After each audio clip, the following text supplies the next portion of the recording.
بسم اللہ الرحمن الرحیم۔ ایک اہم بات جو اکثر حضرات پوچھتے ہیں کہ صبح نہار منہ پانی پینا آیا اس کے بارے میں کیا مسئلہ ہے؟ طبرانی شریف کی روایت ہے، حضور اقدس صلی اللہ علیہ وسلم نے ارشاد فرمایا، جس نے نہار منہ پانی پیا اس کی طاقت کم کر دی جائے گی۔ جس نے نہار منہ پانی پیا اس کی طاقت کم کر دی جائے گی۔ نہار منہ مولانا اشرف علی تھانوی رحمہ اللہ نے بھی لکھا کہ نہار منہ پانی پینا ٹھیک نہیں ہے، اس سے انسان کے گھٹنوں کا درد ہو جاتا ہے۔ اکثر گھٹنوں کا درد یہ نہار منہ پانی پینے کی وجہ سے ہوتا ہے، اس لیے علماء منع کرتے ہیں۔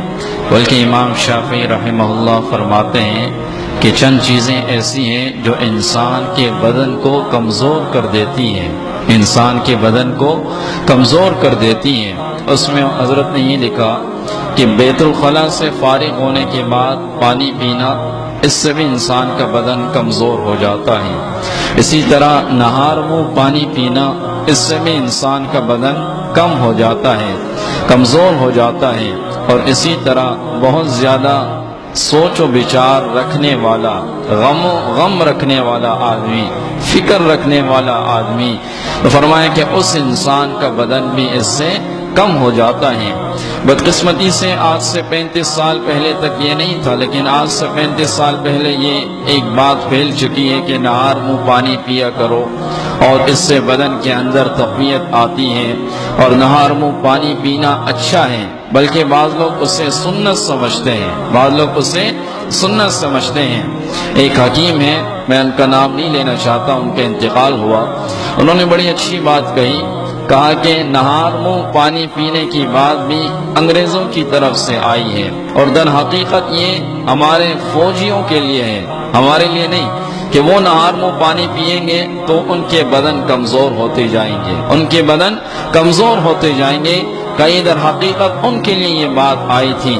اور آج بھی باہر ممالک کے اندر کوئی انسان گھٹنوں کے مرض کا شکار ہوتا ہے تو ڈاکٹر سب سے پہلے اسے یہ کہتا ہے کہ نہار منہ پانی مت پیا کرو، نہار منہ پانی مت پیا کرو۔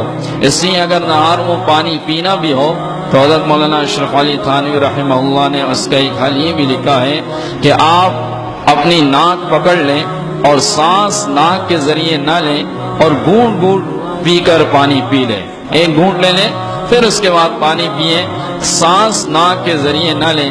حضرت نے اس کا یہ حل لکھا ہے۔ اور اس کے علاوہ نہار منہ پانی پینا ایسا نہیں ہے کہ ناجائز ہے، لیکن بدن کی کمزوری کا خدشہ ہے، بدن کی کمزوری کا خدشہ ہے۔ پانی کے آداب میں سے ایک یہ ادب بھی ہے کہ پانی جب پیے تو پانی 3 گھونٹ کے ساتھ پیے۔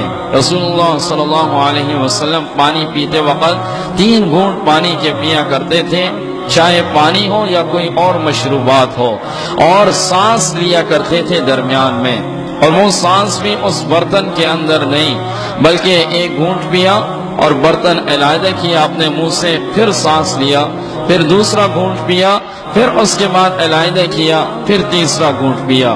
اسی طرح رسول اللہ صلی اللہ علیہ وسلم نے بڑے مشکیزے میں یا بڑی بوتل کے ذریعے، آج کل لوگ بوتلیں ڈائریکٹ منہ میں لگا لیتے ہیں، تو اس سے بھی رسول اللہ صلی اللہ علیہ وسلم نے منع فرمایا ہے۔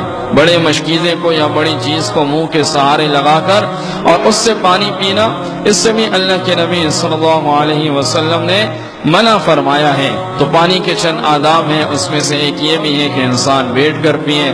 بعض اطباء کا یہ کہنا ہے کہ کھڑے ہو کر پانی پینے سے بھی انسان گھٹنوں کے مرض کا شکار ہوتا ہے۔ رسول اللہ صلی اللہ علیہ وسلم کی جو سنتیں ہیں، ایک تو سنت سمجھ کر کریں گے تو وہ عبادات ہیں، اور اس کے علاوہ ان سنتوں کے اندر ہمارے لیے دنیاوی فائدے بھی ہیں۔